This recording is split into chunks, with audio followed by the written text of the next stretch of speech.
El accidente del vuelo 447 de Air France a menudo se llama el Titanic de los cielos.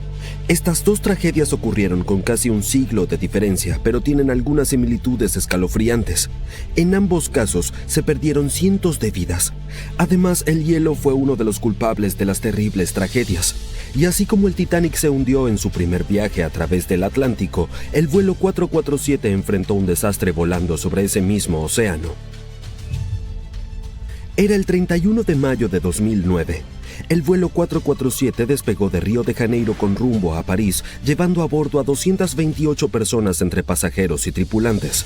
Estaba programado que el vuelo durara unas 10 horas y 3 pilotos se turnaban para controlar el avión.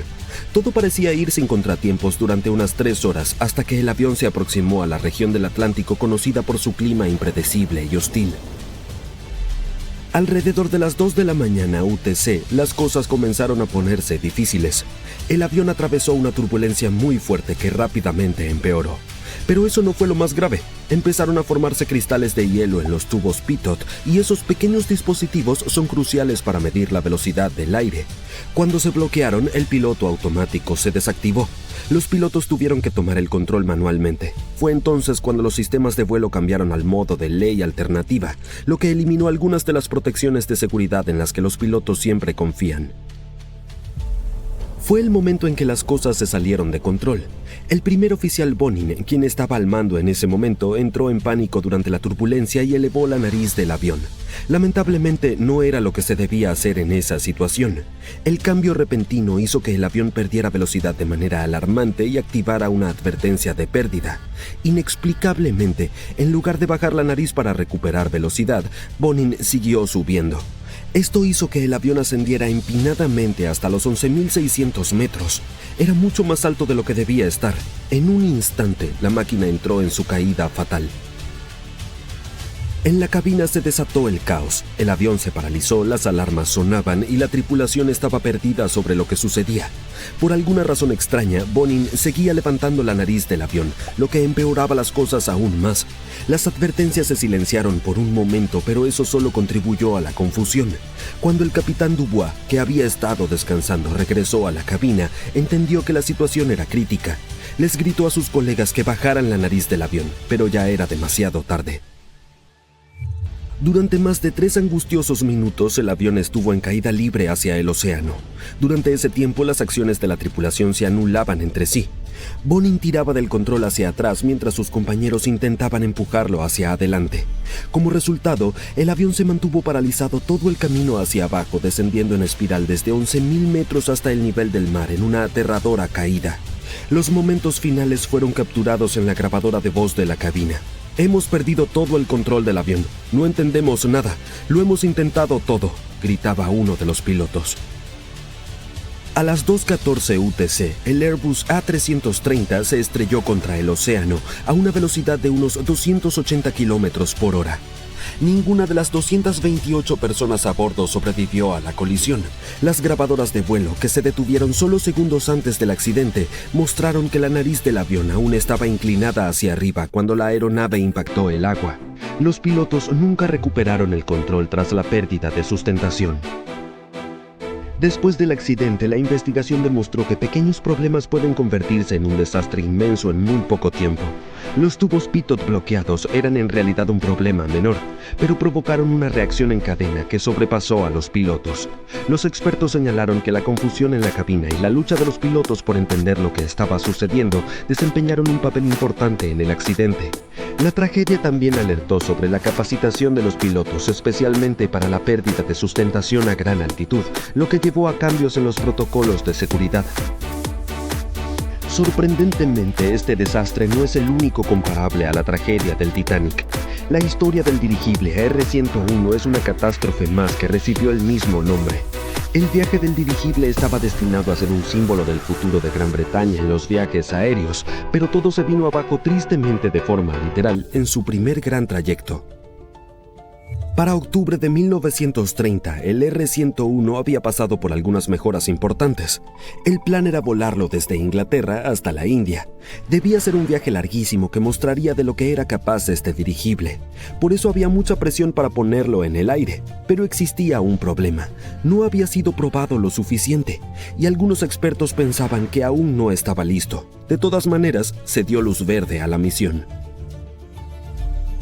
Un aspecto significativo de este vuelo era que Lord Thomson, quien era el jefe del Ministerio de Aire de Gran Bretaña y un gran defensor del proyecto del dirigible, iba a estar a bordo. Estaba decidido a hacer del viaje un éxito y reunir apoyo para el Plan Imperial de Dirigibles, el sueño de Gran Bretaña de usar dirigibles para viajes de larga distancia a través del imperio.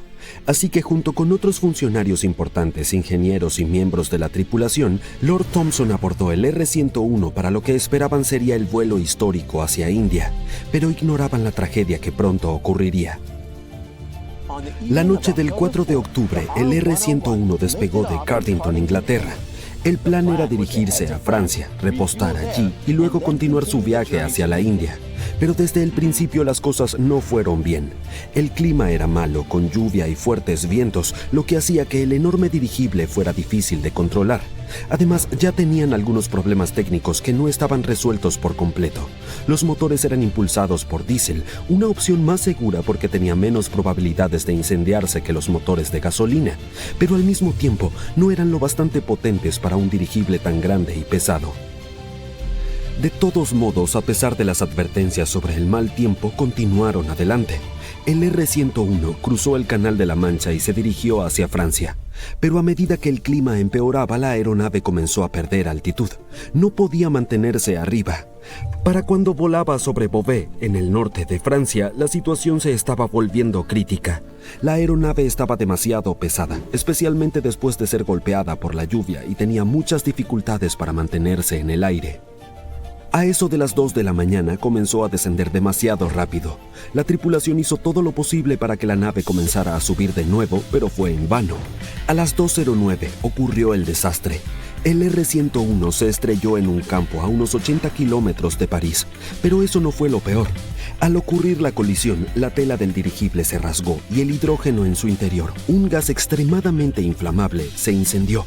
En un instante, toda la nave quedó envuelta en llamas. De las 54 personas a bordo, 48 no sobrevivieron, incluidos Lord Thomson y muchos de los principales expertos en aviación de Gran Bretaña. Solo 6 sobrevivientes lograron salir, pero no indemnes. Entonces, ¿qué salió mal? Nuevamente fue una mezcla de problemas. Por un lado, fallos de diseño. El R-101 era demasiado pesado, incluso después de todas las modificaciones. Sus motores no eran lo bastante potentes como para soportar tal peso, en especial en mal clima, lo que nos lleva al siguiente problema. Volar en una noche tormentosa y ventosa empeoró las cosas. La lluvia añadió peso extra, provocando que el dirigible perdiera aún más sustentación. Como muchos dirigibles de la época, el R-101 estaba lleno de gas hidrógeno increíblemente inflamable. Justo después del desastre, esto provocó que el fuego se propagara demasiado rápido como para controlarlo. Finalmente, hubo muchas personas que pensaron que el R-101 no estaba listo para un viaje tan exigente, pero cierta presión adelantó el vuelo a pesar de sus numerosos problemas técnicos. El accidente del R-101 marcó el fin de la era de los dirigibles en Gran Bretaña. El plan imperial de dirigibles fue cancelado tras la tragedia y las autoridades británicas decidieron abandonar los dirigibles por completo. Hubo una investigación pública y la conclusión fue clara. El R-101 no estaba en condiciones de volar tan lejos. Había sido apresurado para entrar en servicio y la decisión de continuar con el vuelo, incluso en malas condiciones climáticas, fue un gran error. El accidente del R-101 sirve como una advertencia acerca de llevar la tecnología demasiado lejos, demasiado rápido, sin las pruebas adecuadas. La cabina tembló con un fuerte estruendo, el aire frío irrumpió y las máscaras de oxígeno descendieron. Los 117 aterrorizados pasajeros estaban mirando un agujero de 1,5 metros que se había abierto en su Boeing 737-300. Uno de ellos le envió un mensaje de texto a su esposa diciendo: «El avión está cayendo, te amo». Comenzó como un vuelo normal de Phoenix a Sacramento el 1 de abril de 2011. El despegue y el ascenso inicial se desarrollaron como de costumbre. Pero, Cuando el avión se acercaba a su altitud de crucero de 10.000 metros, uno de los paneles del techo cayó. Un par de segundos después, el capitán informó a todos que la cabina había perdido presurización e instruyó a los pasajeros para que se pusieran las máscaras de oxígeno. El sonido del viento se hizo más fuerte. El capitán declaró la emergencia al control de tráfico aéreo y recibió permiso para un descenso. Los pilotos llevaron la aeronave a 3.300 metros, donde la presión del aire era suficiente para mantener el oxígeno en los tejidos del cuerpo. Poco después, las azafatas informaron que había un agujero de medio metro en el fuselaje. Los pilotos solicitaron descender aún más a 2.700 metros. El control en tierra los dirigió al aeropuerto más cercano capaz de manejar un 737. Fue el Aeropuerto Internacional de Yuma. Uno de los auxiliares de vuelo se apresuró a hacer una llamada por interfono a los pilotos o un anuncio por el sistema de altavoces en lugar de ponerse la máscara de oxígeno de inmediato, por lo que perdió el conocimiento, cayó y se rompió la nariz. Fuera de eso, no hubo más lesiones ni daños importantes. El avión aterrizó con éxito y todos los pasajeros sobrevivieron. Resultó, más tarde, que todo había sucedido porque una de las uniones falló mucho antes de que los ingenieros de Boeing esperaban. Otro avión que tuvo graves problemas llevaba a bordo 440 pasajeros y 29 miembros de la tripulación, de los cuales 5 eran pilotos. El vuelo iba de Londres a Sydney con una escala en Singapur. Completó la primera etapa del viaje sin problemas. Se reabasteció de combustible, subieron más pasajeros y una nueva tripulación para continuar a Australia. Despegó y se dirigió al sureste a través del estrecho hacia Indonesia, sobrevolando la isla densamente poblada de Batam. Tras 4 minutos en el aire, justo después de alcanzar una altitud de 2.100 metros, uno de los motores falló. Unos fragmentos de un disco de turbina atravesaron sus alas y el fuselaje en varios lugares. La gran explosión dañó gravemente todos los sistemas críticos a bordo, incluidos los controles de vuelo, los tanques de combustible, la hidráulica y los sistemas neumáticos. Ante una avalancha de advertencias de fallas y un avión en condiciones desconocidas, la tripulación tuvo que evaluar la situación y tomar las decisiones correctas para aterrizar el enorme avión sin consecuencias. También tuvieron que lidiar con un tren de aterrizaje defectuoso, la pérdida de potencia de frenado y un motor que se negaba a apagarse. Contra todo pronóstico, lograron aterrizar el avión perfectamente. Los 469 pasajeros y la tripulación salieron sin un solo rasguño. Como se supo más tarde, una tubería de aceite en uno de los motores tenía paredes demasiado delgadas, lo que provocó toda esta situación.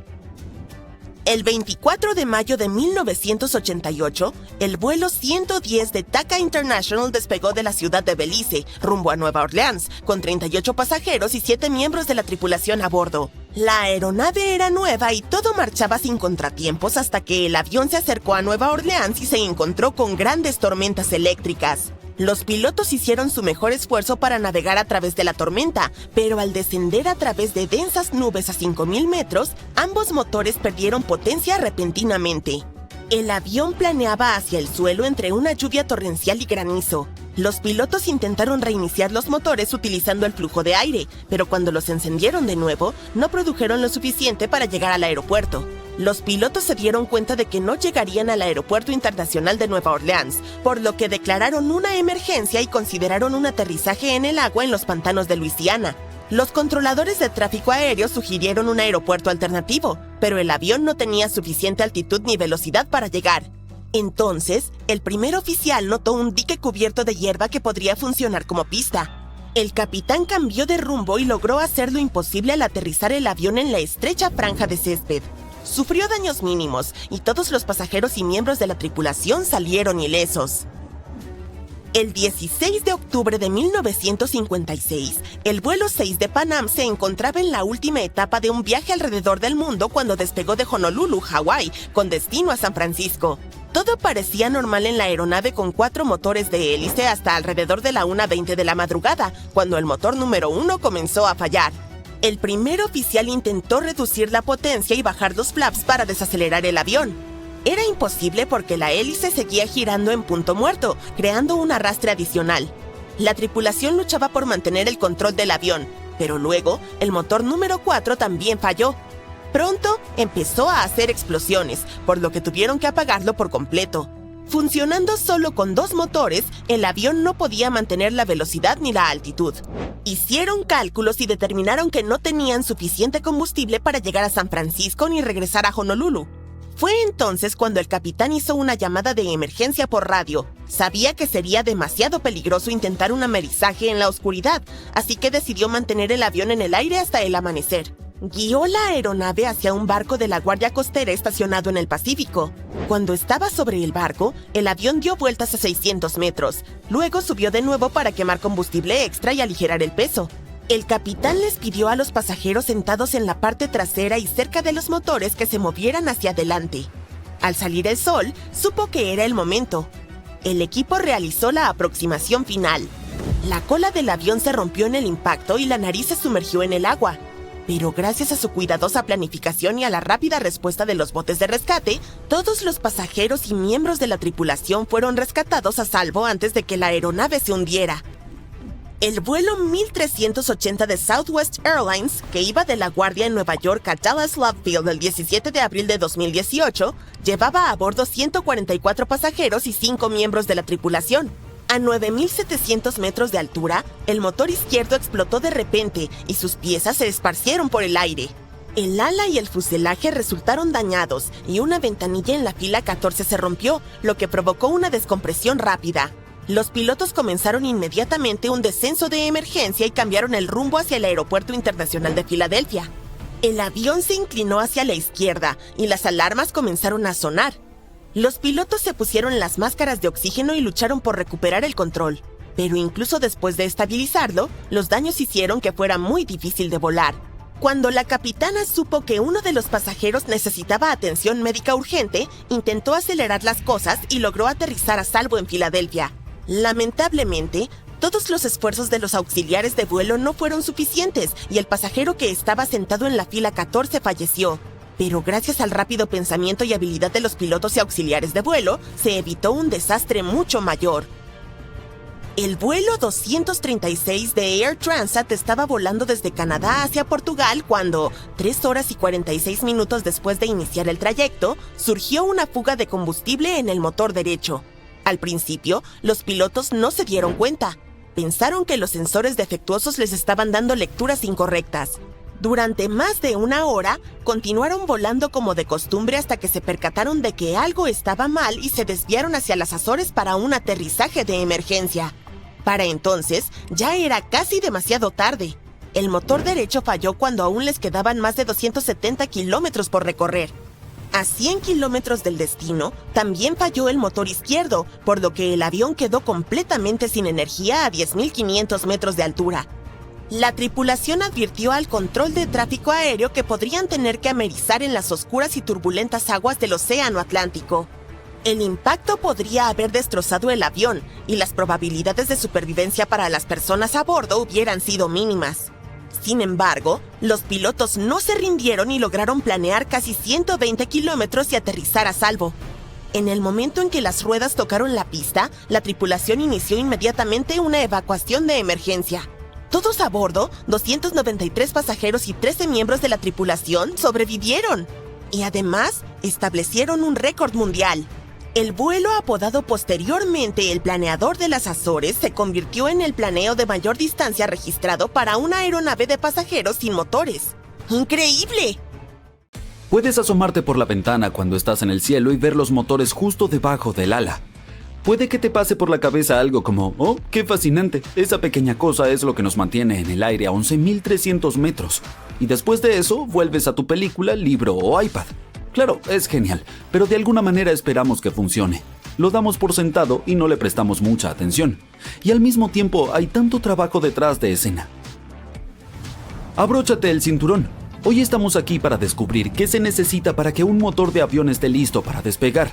Antes de que subas a un avión o antes de que su motor comience a funcionar, debe ser sometido a múltiples pruebas para demostrar que es seguro. En una prueba, por ejemplo, inyectan agua en el motor a muy alta presión. La mayoría de los motores cambia con el tiempo. Los ingenieros tienden siempre a construir algo nuevo, mejorar algunas características y, en general, actualizar los motores para asegurarse de que funcionen lo mejor posible. Esta parte es ciertamente divertida, o al menos lo es hasta que el motor se encuentra con la madre naturaleza. Para asegurarse de que seguirá siendo eficiente, los expertos deben crear un motor que pueda soportar tormentas intensas, lluvia, hielo, nieve, calor extremo y mucho más. Este objeto necesita estar preparado para todo, eso incluso antes de entrar en producción. Los motores pueden absorber enormes cantidades de agua. Existen pruebas espaciales para esto. Durante una de estas, un equipo fuerza un chorro de agua en un motor en funcionamiento. Lo sorprendente es que lanzan cerca de 800 galones de agua por minuto directamente dentro de él. Estas pruebas confirman que seguirás estando seguro en el avión, incluso durante una lluvia intensa o una tormenta increíblemente poderosa. Si el motor está diseñado de forma adecuada y cumple con los estándares de seguridad, el agua saldrá sin dañarlo. Sigamos. Cuando las temperaturas son muy bajas y el clima se vuelve más frío, todo se congela. Eso puede dañar un motor y causarle grandes problemas a un avión. Este tipo de pruebas son especialmente complicadas. Los expertos deben lanzar todo tipo de partículas de hielo en un motor en funcionamiento porque nunca se sabe con qué te encontrarás allá arriba en el aire. Y con partículas me refiero a enormes bolas de hielo que son lanzadas al motor. Los expertos no solo quieren ver si el motor puede soportar todo ese hielo, sino que también necesitan averiguar qué tan rápido puede recuperarse después de eso. Las pruebas de calor y frío también son divertidas. Para comprobar si el motor funcionará en calor extremo, los fabricantes lo hacen funcionar a máxima temperatura y lo mantienen así por un periodo prolongado. Durante el vuelo, las temperaturas pueden llegar a ser extremadamente altas, pero también muy bajas. Y cuando quieres probar un motor en temperaturas bajo cero, necesitas ir a un lugar que tenga esas condiciones. Por ejemplo, el área ártica de Nunavut en Canadá. Pero vístete bien porque las temperaturas allí no son agradables. Bajan hasta menos 28 grados Celsius. Luego dejas el motor allí durante una semana para probarlo tanto en el aire como en el suelo. ¿Sabes lo emocionante que es mirar por la ventana mientras el avión se eleva? Pues la razón por la que puede despegar del suelo son estas palas giratorias. Son la parte más importante y se mueven a velocidades de casi 3000 revoluciones por minuto. El motor alcanza su máxima potencia cuando giran. Estas aspas simplemente tienen que estar seguras, pero a veces suceden cosas por lo que una de las aspas aún podría desprenderse. Por eso las pruebas son una parte esencial del proceso. Puedes ver si algunas de las aspas no están suficientemente bien sujetas y arreglarlo de modo que no haya posibilidad de que se suelten, en especial mientras el avión está volando. Si una aspa se cae, podría golpear otras partes móviles. Ha sucedido en el pasado, por lo que ahora las pruebas son muy estrictas. Les permiten a los especialistas entender si las aspas están bien colocadas antes de ser fijadas al avión. Durante la prueba, los ingenieros colocan un pequeño explosivo en la base de una de esas palas. En el momento en el que alguien enciende el motor, ¡bam! ¡Oh, wow! Así es como se verifica si la pala permanecerá dentro de la cámara del motor. Si se desprende, el equipo vuelve a la fase de diseño. Saben que tienen que rediseñarla y repetir la prueba. Aunque una pala sea tan pequeña como tu dedo, puede causarle muchos problemas al motor y por ende a todo el avión. Hablando de hélices, ¿has notado esas pequeñas espirales blancas que puedes ver aquí en el centro de un motor? Lucen geniales, pero son más que eso. Están principalmente allí para la seguridad del personal en tierra. Por lo general, los integrantes del equipo no pueden oír cuando el motor está encendido porque en su mayoría usan protección auditiva. Gracias a estas espirales, pueden ver cuando los motores están encendidos para mantenerse a una distancia segura. Otra razón por la que podrían ser importantes, aunque esto aún no se ha comprobado, es que ahuyentan a las aves cuando están en el aire y evitan que terminen demasiado cerca de los motores. Entonces estás allá arriba en el aire relajándote y leyendo tu libro favorito que te mantiene tranquilo. No eres fanático de volar, especialmente... ¡Oh no! El capitán está hablando, diciendo que podrías atravesar algunas turbulencias porque te acabas de meter en medio de una tormenta. Dice que no hay nada que temer. Es normal, aunque las probabilidades de que un rayo golpee tu avión son muy altas a estas altitudes. Un avión comercial promedio es alcanzado por un rayo aproximadamente una vez al año. Y puede ser muy complicado manejar esto. En el pasado, algunos aviones experimentaron esto e incluso tuvieron que realizar un aterrizaje de emergencia.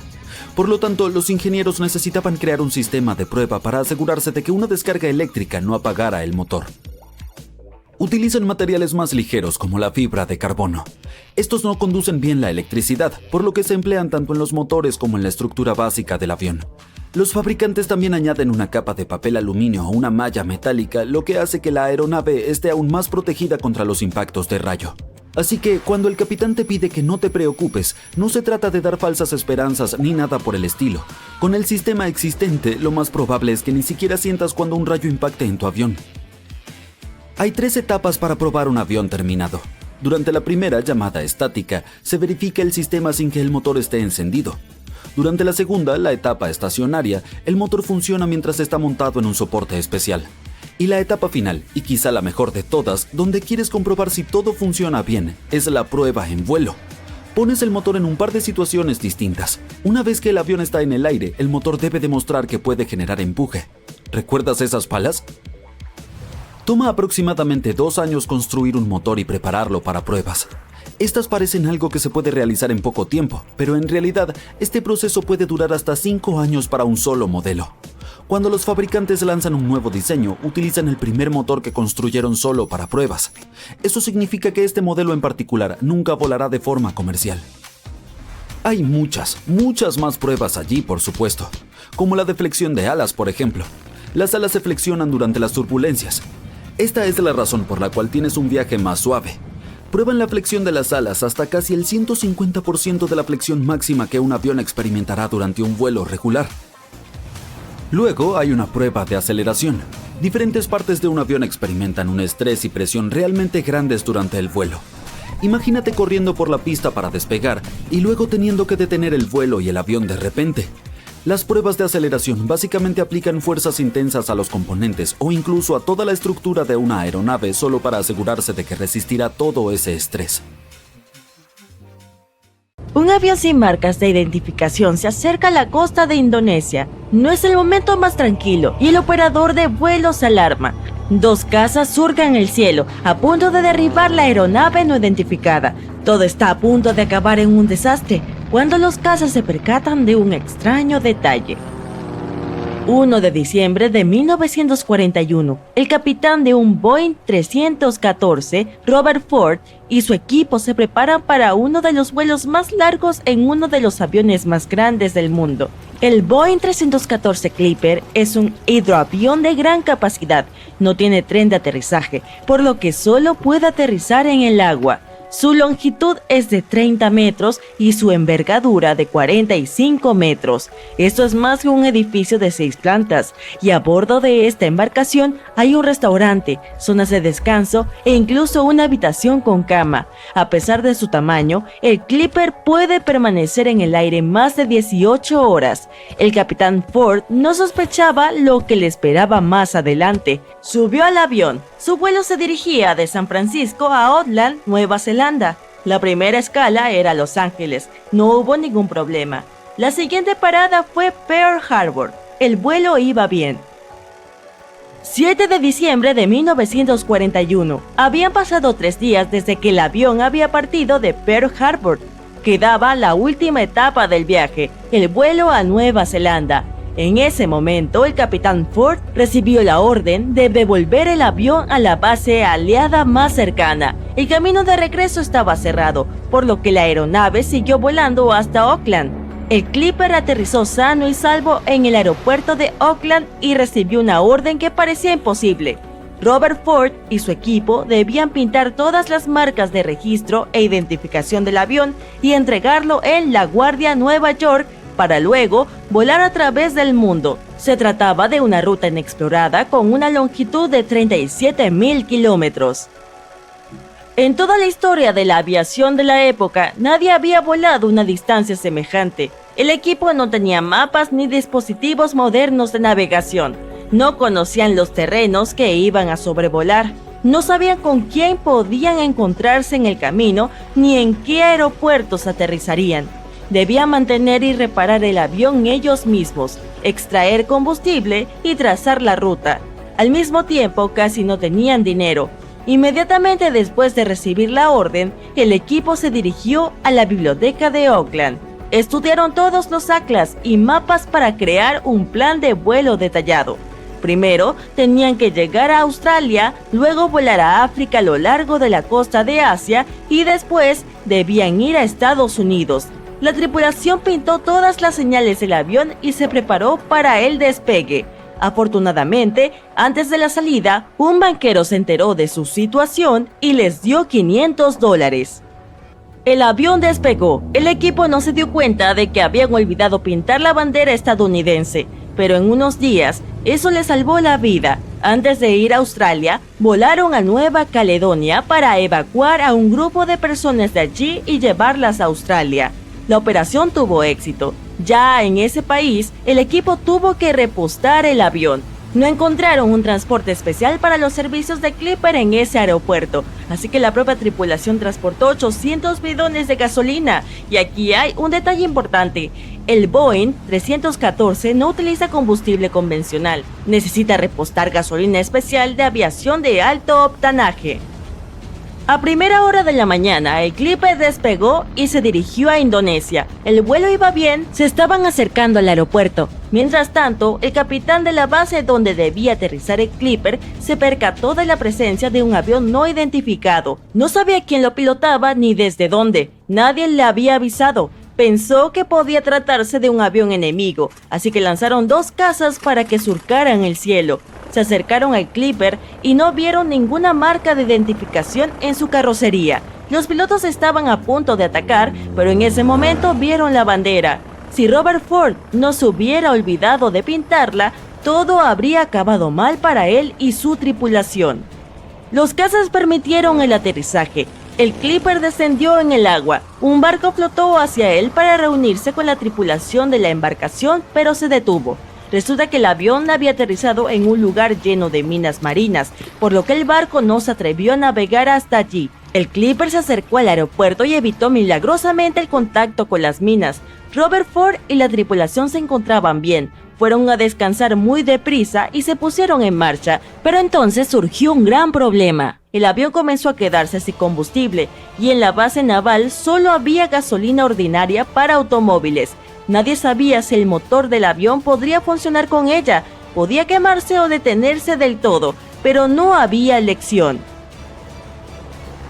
Llenaron los depósitos con combustible ordinario. El capitán decidió despegar utilizando los restos de combustible de aviación y durante el vuelo cambiar a tanques con gasolina ordinaria. Cuando esto ocurrió, el motor del avión empezó a repiquetear y a tracatear, pero al cabo de un rato se calmó. El vuelo continuó. Durante 19 horas volaron con combustible peligroso. Su próxima escala era Ceilán. El cielo estaba cubierto de nubes y el piloto no veía la costa ni el aeropuerto, así que decidió bajar el avión por debajo de las nubes. Voló a una altitud de 90 metros sobre la superficie del mar y observó una enorme ballena delante. El avión voló más cerca y resulta que no era una ballena, era un barco enemigo. El Clipper comenzó a ganar altitud para esconderse de nuevo entre las nubes. Finalmente volvieron a estar rodeados por un velo blanco. Estampidos y explosiones comenzaron a oírse detrás y debajo del avión.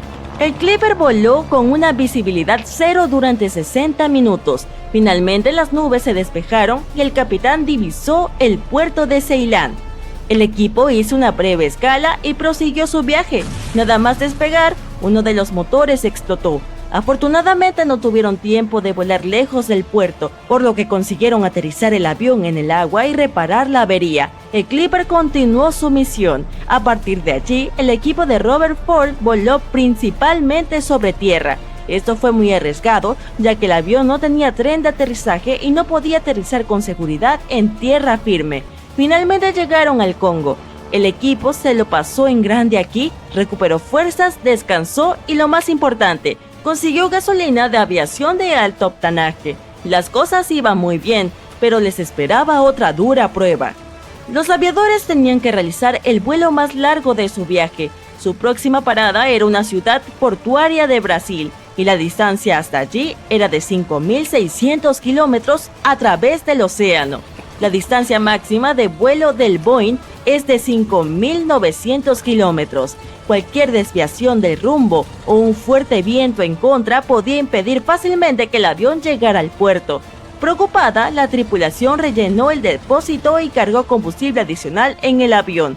Abandonaron el Congo, despegando a lo largo del estrecho río. En ese momento, el piloto se dio cuenta de que el río desembocaba a pocos kilómetros en una cascada. El avión debía ganar altura urgentemente, pero no pudo hacerlo. La cantidad de combustible adicional hizo que el Clipper comenzara a descender. La cascada estaba cada vez más cerca. En los últimos segundos, el avión consiguió elevarse hasta la altura deseada, pero incluso después de la cascada, el Boeing seguía sin alcanzar la altura necesaria. Se cernió justo sobre los acantilados rocosos de la costa. Una ligera inclinación podía provocar un accidente, pero afortunadamente consiguieron salir ilesos. Por fin el avión se elevó a la altura perfecta. Durante el vuelo del Congo a Brasil, la tripulación batió un récord, 23 horas y 35 minutos en el aire. La gente, cansada, realizó un esperado aterrizaje en la ciudad de Natal. Sin embargo, el descanso no duró mucho. 2 horas más tarde, levantaron vuelo y se dirigieron a la siguiente escala, una base aérea en Panamá. 6 de enero de 1942, 5:54 am. El ya legendario Boeing 314 comenzó a acercarse a la Guardia Nueva York. El equipo estaba impaciente por terminar su viaje. Se pusieron en contacto con el despachador y este les dijo que solo podrían aterrizar a partir de las 7 de la mañana, ya que la terminal aérea empezaba a funcionar a esa hora. Durante 1 hora, Robert Ford y su tripulación dieron vueltas en el aire. Probablemente fue la hora más larga de sus vidas. Finalmente, la misión fue completada. El Boeing 314 se convirtió en el primer avión de pasajeros en dar casi la vuelta al mundo. Este largo vuelo duró más de un mes. Esta aeronave pasó 209 horas u 8 días en el aire. Durante este tiempo recorrió más de 48.270 kilómetros y realizó 18 aterrizajes. Damas y caballeros, es el piloto de su avión el que habla. Abróchense los cinturones de seguridad y mantengan la calma. No se preocupen, todo está bien. Solo estamos cayendo. ¡Ah! Bien, no entren en pánico. Sí estamos cayendo, pero el aterrizaje será genial. ¿Y saben por qué? Porque este es un video sobre los aterrizajes más increíbles con finales felices. Entonces, imagina esta situación. Estás en un Boeing gigante de pasajeros. El avión vuela de Montreal a Edmonton, a una altitud de decenas de miles de metros. Hace buen tiempo, no hay turbulencias, pero luego notas un silencio extraño. No entiendes lo que está pasando. Exactamente, el sonido de los motores se ha ido. ¿Y sabes por qué? Porque dejaron de funcionar en el aire. El avión se ha quedado sin combustible. Te llevará un par de minutos llegar a la gasolinera más cercana si vuelas directamente hacia abajo. Es un accidente que ocurrió el 23 de julio de 1983. Ese vuelo recibió el apodo de Gimli Glider. Durante el repostaje de la aeronave, la tripulación confundió las medidas. Pensaron que estaban vertiendo galones cuando en realidad eran litros. Los pilotos se dieron cuenta del error cuando ya estaban en el cielo y se acabó el combustible. No entraron en pánico y pusieron el avión en el modo óptimo para aumentar su rango de vuelo. Uno de ellos sabía que la base de la Fuerza Aérea de Gimli estaba cerca. Ahí había una pequeña pista. En ese momento estaba llena de basura y de carros.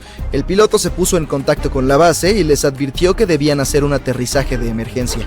Los empleados de la base despejaron la pista en cuestión de minutos. El avión comenzó a aterrizar muy suavemente. Los pilotos controlaron la aeronave utilizando sus alas. Necesitaban las últimas gotas de combustible para frenar con la ayuda de las turbinas. Cuando el avión aterrizó, el tren de aterrizaje delantero se rompió. Todo el avión temblaba y los pasajeros estaban aterrorizados. Pero todo terminó bien. Nadie resultó herido. El 1 de noviembre de 2011, un avión de pasajeros 767 de Polish Airlines volaba de Estados Unidos a Varsovia. 30 minutos después del despegue, los pilotos se dieron cuenta de repente de que el tren de aterrizaje no funcionaba. Advirtieron a los pasajeros al respecto. Las ruedas no salían por algún error hidráulico. Los pilotos mantuvieron la calma y continuaron el vuelo. Cuando estaban por llegar al destino, hicieron varios intentos más para desplegar el tren de aterrizaje. Nada funcionó. Se dieron cuenta de que tendrían que hacer un aterrizaje forzoso. Cuando cualquier avión aterriza a esta velocidad sin ruedas, suelta muchas chispas y su cuerpo se calienta por el roce con el suelo.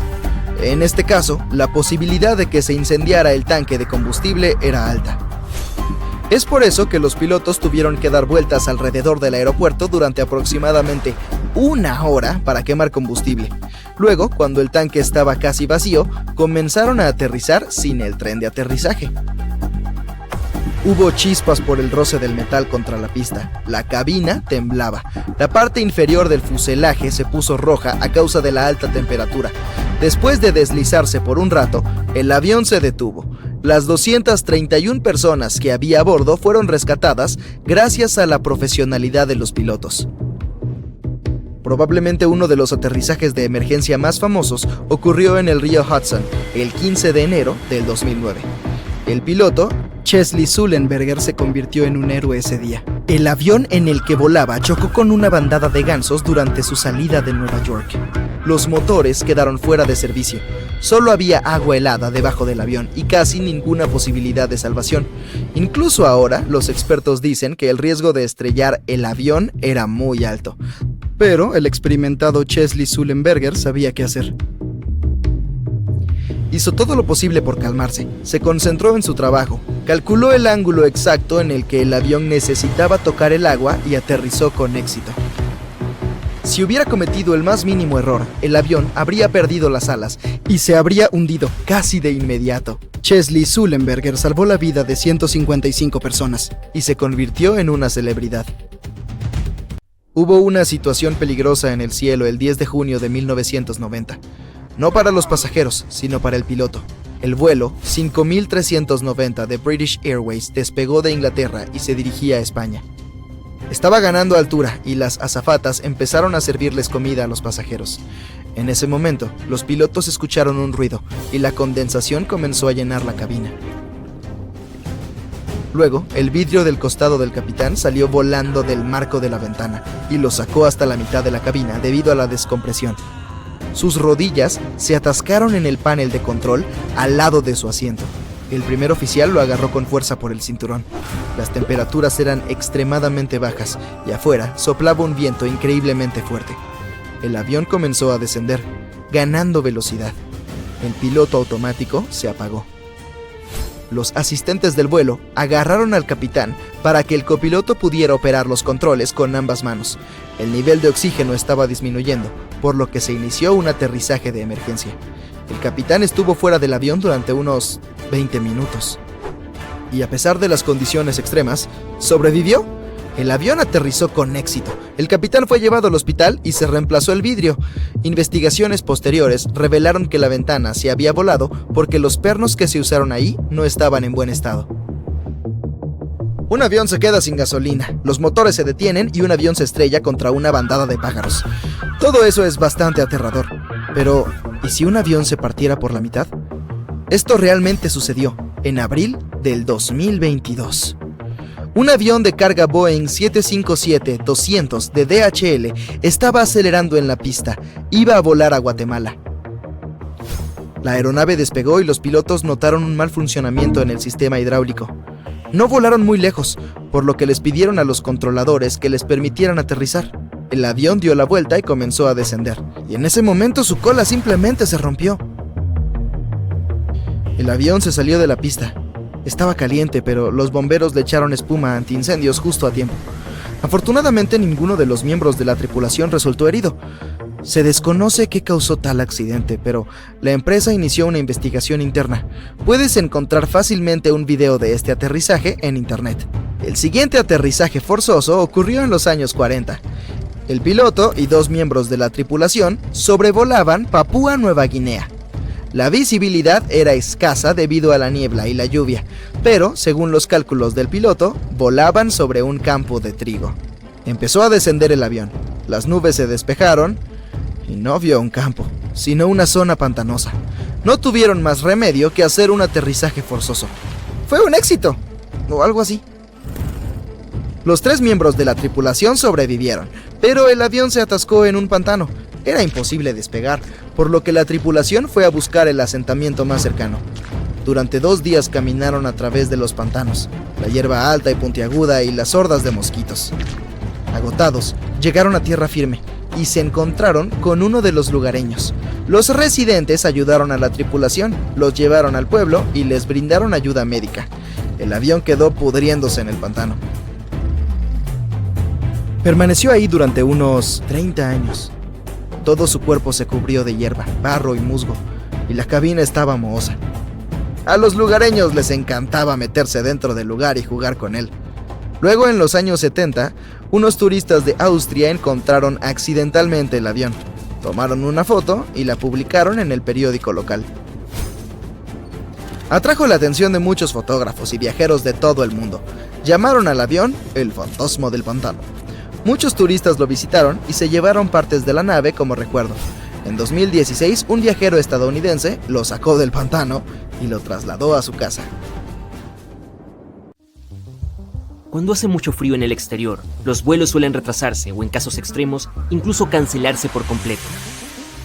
En primer lugar, si nieva mucho, estas condiciones disminuyen drásticamente la visibilidad, lo que hace que no sea seguro deslizarse y despegar. Durante una ventisca, el control de vuelo puede ordenar a la aeronave que permanezca en tierra y espere hasta que la tormenta de nieve disminuya. El hielo en la pista es otra razón. El tren de aterrizaje de un avión no se parece en nada a las ruedas de un carro, y las de la aeronave no pueden estar equipadas con tacos para evitar el derrape. Pero incluso si lo estuvieran, un avión necesita desarrollar velocidades en el suelo mucho más altas que en una carretera normal para despegar con éxito. Si la pista está resbaladiza por el hielo, este puede patinar fácilmente. De hecho, cosas como esta han ocurrido en el pasado. Por ejemplo, en enero de 2014, el aeropuerto JFK de Nueva York fue cerrado después de que un avión patinara fuera de la pista y cayera en la nieve. Por suerte, nadie resultó herido, pero el personal del aeropuerto tuvo que desenterrar la aeronave de la nieve e incluso la policía local se sumó a los esfuerzos. Lo mismo ocurre con el aterrizaje, que es aún más complicado en condiciones de congelación, porque un avión se encuentra en un entorno mucho menos controlado y viaja a una velocidad aún mayor. Es más, mientras que un avión que está a punto de despegar y derrapa probablemente llegue a una zona abierta y se detenga ahí, uno que está a punto de aterrizar podría acabar estrellándose contra la infraestructura del aeropuerto. No hace falta decir que eso es mucho más peligroso para todos. Las condiciones meteorológicas de congelación también pueden hacer que se acumulen capas de hielo y escarcha en el propio avión. Los aviones están cuidadosamente diseñados y cualquier alteración de su estructura puede causar grandes problemas. Como dicen los pilotos experimentados, incluso una fina capa de hielo sobre las alas puede estropear su delicado diseño y destruir la sustentación. Sin embargo, los aviones se pueden descongelar. El personal del aeropuerto suele rociarlos con una solución especial que no deja que el hielo se acumule en su superficie. Pero volviendo a la pista, si está cubierta de hielo, poco se puede hacer. A menos que el sol brille, las posibilidades de eliminar el hielo del pavimento de forma segura son casi nulas. También existe la posibilidad de dañar el pavimento haciendo baches, lo que puede dar lugar a problemas de seguridad tanto en el despegue como en el aterrizaje. Imagina que pasas por un bache en un auto a toda velocidad. Sería bastante desagradable, y ahora multiplícalo por unos 1000. Porque un avión es mucho más pesado que un carro, y no olvides que el tren de aterrizaje no está precisamente diseñado para conducir. El combustible de los aviones y los equipos que lo bombean también pueden congelarse si la temperatura es demasiado baja. El combustible se congela a menos 40 grados Celsius, pero eso solo puede ocurrir en tierra antes del despegue. A una altitud de crucero, las temperaturas pueden descender hasta los menos 57 grados Celsius. Pero como el líquido está dentro del avión y se quema constantemente, es mucho más cálido ahí. En tierra, sin embargo, nada impide que el combustible se convierta en hielo, y si eso ocurre, no hay vuelos disponibles, obviamente. Y lo mismo sucede con el equipo de bombeo. Aunque el combustible siga siendo líquido, la bomba puede cubrirse de hielo y dejar de suministrar el combustible a los depósitos del avión. En el peor de los casos, podría incluso averiarse, lo que provocaría grandes reparaciones y prolongados retrasos en los vuelos.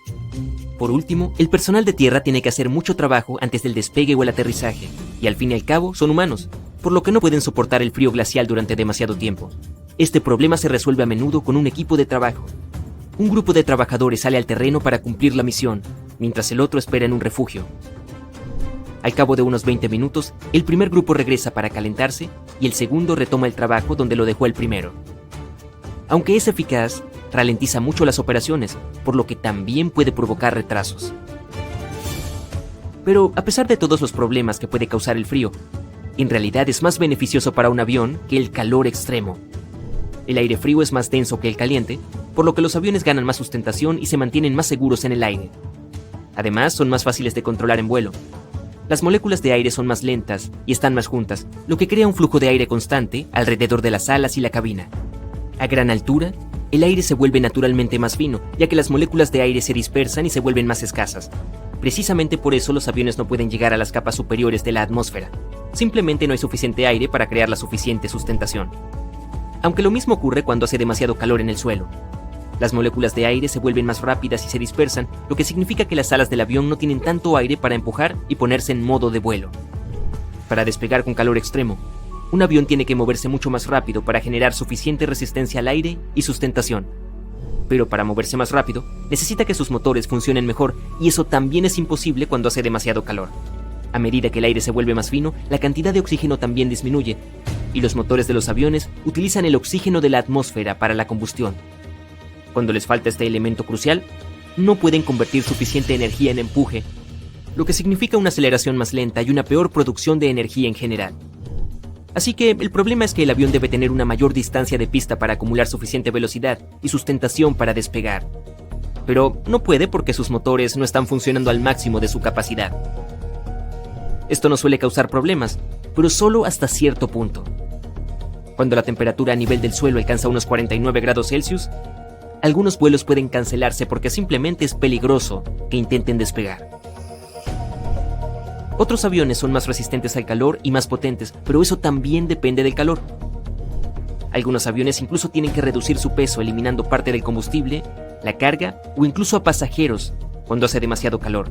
Una carga más ligera significa una mejor aceleración antes del despegue y ayuda a evitar cancelaciones, pero también significa que los aviones no están trabajando a su máxima capacidad. La altitud promedio de crucero de un avión es de unos 10.700 metros.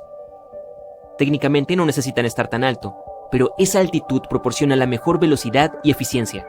El aire es más fino a mayor altura, lo que significa menos resistencia al viento, pero menos sustentación.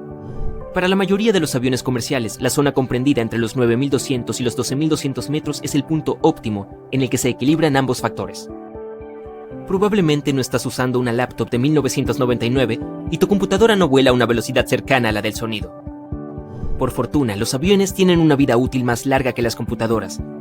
Hay algunos de principios de los años 70 que todavía están bien. Puede que no estén a la altura en cuanto a velocidad y eficiencia de combustible, pero los más antiguos no son menos seguros que sus homólogos modernos. Las estelas blancas que dejan los aviones a gran altura se confunden fácilmente con los gases de escape de los motores, pero la mayoría no son más que vapor de agua. Durante un vuelo, la humedad del aire se acumula en los motores antes de ser expulsada con el escape.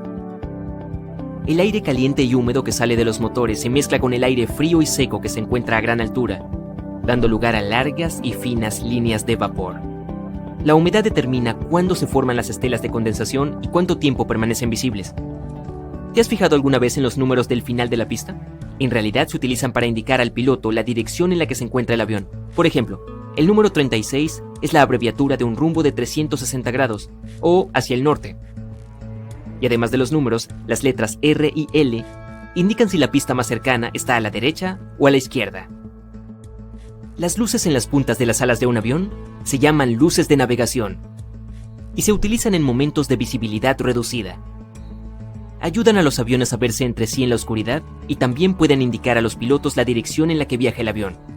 La luz roja marca la punta del ala izquierda, mientras que la verde está en la derecha. La tercera luz es blanca y se encuentra en la cola o cerca de ella. Puede parecer extraño que la tripulación de vuelo se preocupe de si las persianas están arriba o abajo. La razón principal es que los ojos de los pasajeros pueden adaptarse a la luz del exterior. La mayoría de las veces se trata de subir y bajar a la gente rápidamente. Pero en caso de emergencia, lo último que quieren es que la gente se detenga a parpadear antes de evacuar el avión.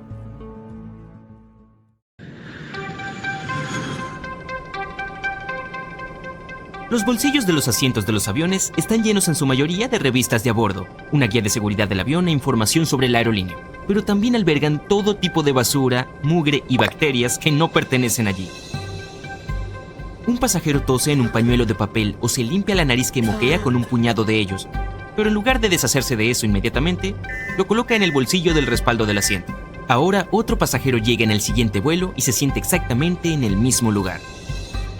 Con un espacio limitado a su alrededor, poner algunas de sus pertenencias en los bolsillos conduce a que potencialmente millones de gérmenes se propaguen significativamente a ellos. No es de extrañar que los bolsillos traseros de estos asientos se vuelvan tan sucios.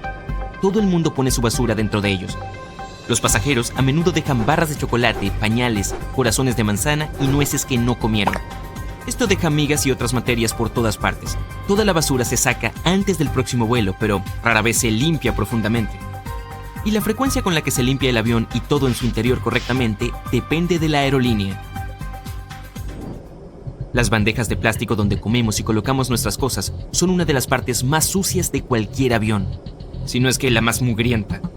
Estas mesas de bandejas con respaldo que usamos pueden tener más de 2000 UFC, unidades de bacterias formadoras de colonias, por 6,5 centímetros cuadrados viviendo en su superficie. Y la textura rugosa evita que las tazas de refresco se caigan de la mesa y también crea pequeñas cadenas montañosas donde se adhieren los microbios.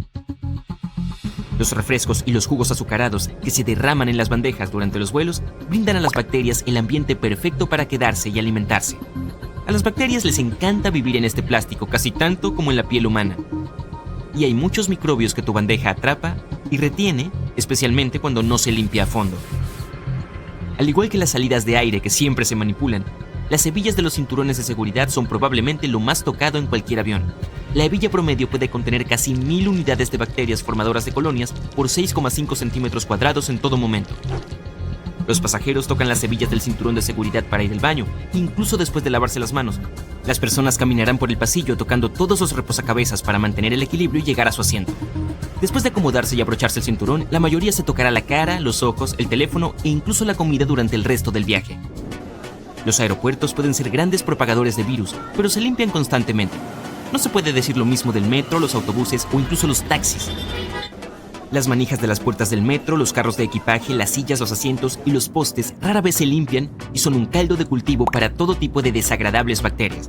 El sistema de metro de Nueva York es uno de los más sucios del mundo, con la asombrosa cantidad de 2 millones de colonias de bacterias por 6,5 centímetros cuadrados en casi todas las superficies. Muchas de estas aún no se han identificado, así de raras son. Te acompaña a todas partes, a veces incluso al baño. Como resultado, los teléfonos celulares podrían estar hasta 10 veces más sucios que cualquier asiento de inodoro. E. coli, la bacteria que puede provocar calambres estomacales y fiebre, puede vivir durante horas en superficies cálidas como los teléfonos. La mejor solución: lávate bien las manos antes de tocar los teléfonos y asegúrate de usar un desinfectante. La mayoría de las personas usan un teléfono inteligente día y noche, lo que significa que todas las bacterias recogidas durante el día se les transfieren. Todo el mundo toca el mando a distancia en algún momento, pero ni siquiera se piensa en él al limpiar la casa. Se cae al suelo o se mete en el costado del sofá. Un hogar cálido y oscuro para el moho y las bacterias, donde hay muchas migas y suciedad. Una buena limpieza con una toallita antibacteriana de vez en cuando ayudará a mantenerlo brillante y libre de gérmenes. Soplar velas en un pastel de cumpleaños puede expulsar una neblina de saliva que siempre cae sobre el glaseado del pastel. Esto puede llevar a fiestas de cumpleaños muy infelices si alguien está enfermo. A veces es mejor omitir las velas por completo, o aceptar el riesgo de que todos los días es la celebración del cumpleaños de alguien y un poco de saliva no siempre te hará daño. Un solo cajero automático es tocado por cientos de personas en un día. Las posibilidades de que al menos una de esas personas que tocan los botones esté enferma y propague libremente la gripe o el resfriado son naturalmente bastante altas. La gripe, por ejemplo, puede vivir hasta 2 días en objetos. Incluso pueden ser días después de que alguien se haya recuperado de ese virus que todavía esté activo y se pueda propagar. Los cajeros automáticos se limpian, pero no todo el tiempo. Sería imposible limpiar cada uno de ellos en una ciudad importante a diario. Un solo billete de $1 puede albergar miles de diferentes tipos de bacterias, incluidos los sospechosos habituales como E. coli, estafilococos y una bacteria que causa brotes de acné. Según se informa, el papel moneda puede contener más gérmenes que un inodoro doméstico y los billetes son un entorno hospitalario para los microbios. Cuanto menor sea el valor del billete, más sucio estará, porque está más en circulación. El dinero no se puede limpiar como muchas cosas, pero es posible llevarlo a un banco para obtener billetes nuevos. Y con suerte, más limpios. Usa desinfectante para manos y lávate bien las manos después de manipular dinero. Por si acaso, los carritos de compras de las tiendas de comestibles pueden tener más bacterias que las que se han encontrado en los baños públicos. Eso incluye asientos de inodoro y manijas de descarga. Los dispensadores de toallitas limpiadoras han aparecido en muchas de las principales cadenas de supermercados y algunas tiendas incluso hacen un esfuerzo adicional para limpiarlos cada tantos días. Pero esto simplemente no es suficiente para hacerle frente a la placa de Petri que son las asas. Con más de 100.000 bacterias por 6,5 centímetros cuadrados es casi imposible mantenerlas limpias. Los portacepillos de dientes retienen la humedad y rara vez se limpian, lo que los convierte en una de las cosas más sucias de nuestros hogares. Pueden llenarse de salmonela, E. coli y mucho moho con el tiempo cuando no se limpia con regularidad. Lava el portacepillos de dientes con agua caliente y jabón todas las semanas para minimizar las posibilidades de enfermarte. Y los cepillos de dientes deben cambiarse cada 3 o 4 meses por una muy buena razón. El cepillo de dientes tarda un poco en secarse. Esto crea el hogar perfecto para que el moho y los hongos se propaguen y crezcan. Puede haber más de 600 tipos diferentes de bacterias viviendo dentro de tu boca. Un beso solo puede transferir cerca de 80 millones de bacterias de una boca a otra. Con una buena rutina de cepillado, tendrás cerca de 1.000 a 100.000 bacterias viviendo en la superficie de cada diente. Pero para aquellos que no se cepillan, las bacterias pueden ser hasta 100 millones o 1.000 millones de bacterias en cada diente. Lo más sucio de nuestro hogar solo puede ser una cosa: la esponja de la cocina. Es húmeda, absorbente, y la comida y la suciedad se frotan con ella todo el tiempo. Luego limpiamos las encimeras de nuestra cocina con ella, solo para esparcir toda esa suciedad un poco más. Las esponjas son muy difíciles de mantener limpias. La mejor manera de mantener las cosas higiénicas es reemplazarlas cuando empiecen a oler mal. No es de extrañar que si las esponjas están sucias, los lavabos también lo estén. Las frutas, las verduras, la carne cruda y los platos que necesitan limpieza llegan al fregadero de la cocina.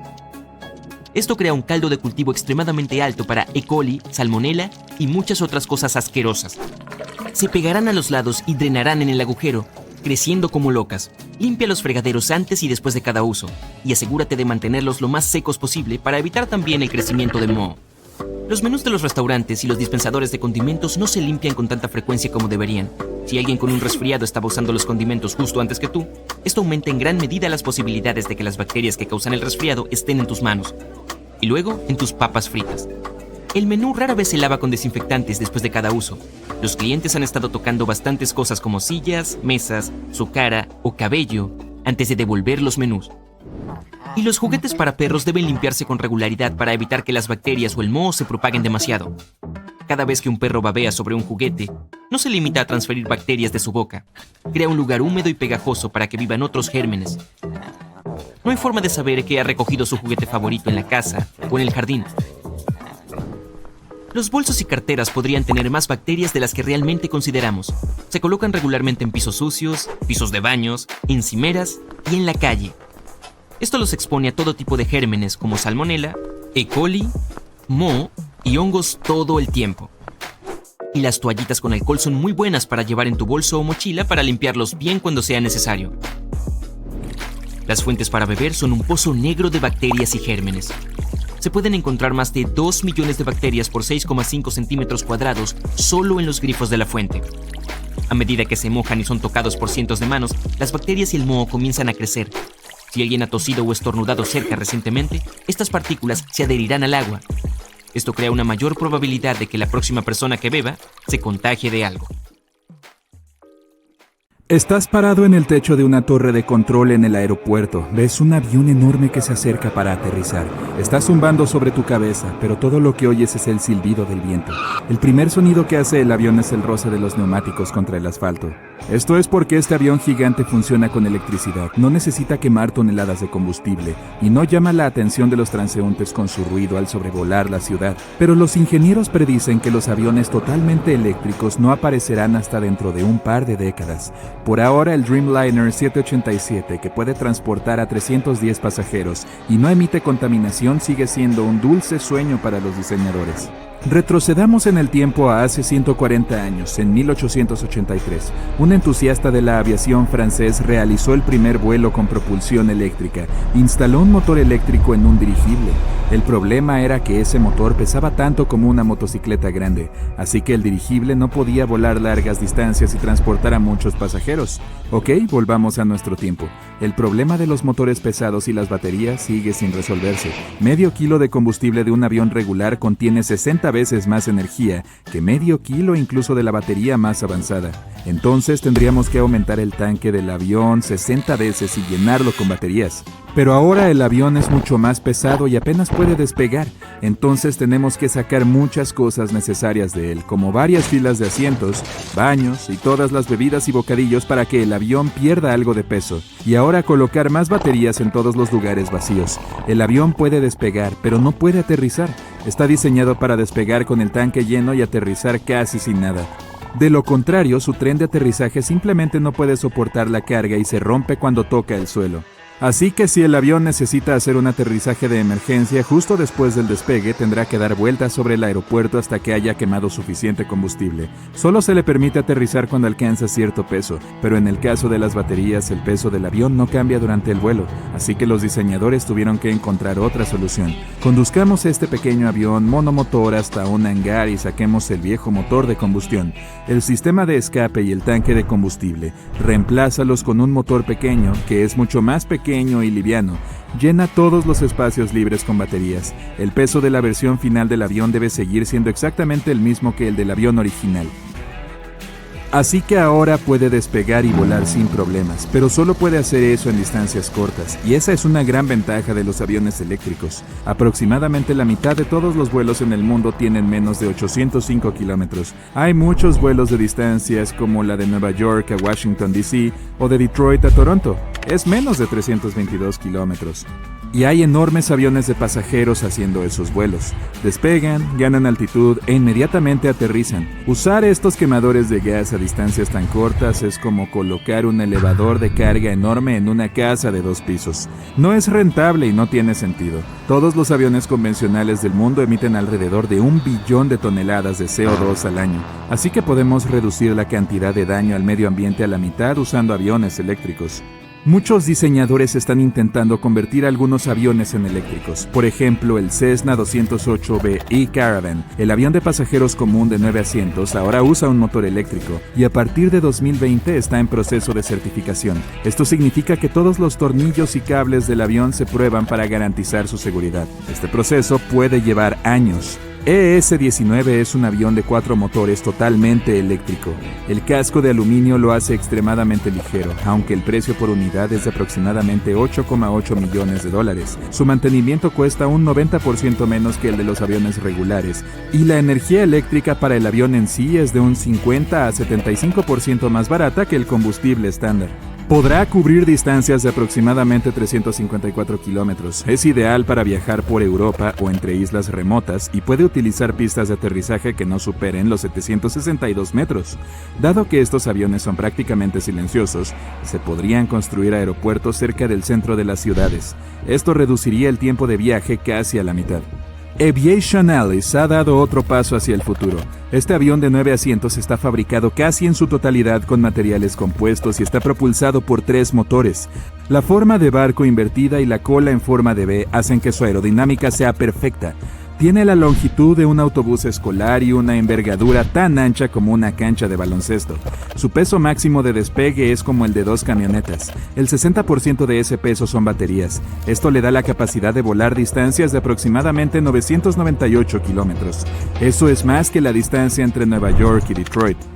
Lo mejor del Aviation Alice es lo económico que es. El vuelo de 9 pasajeros y 2 tripulantes a máxima velocidad costará alrededor de $200 la hora.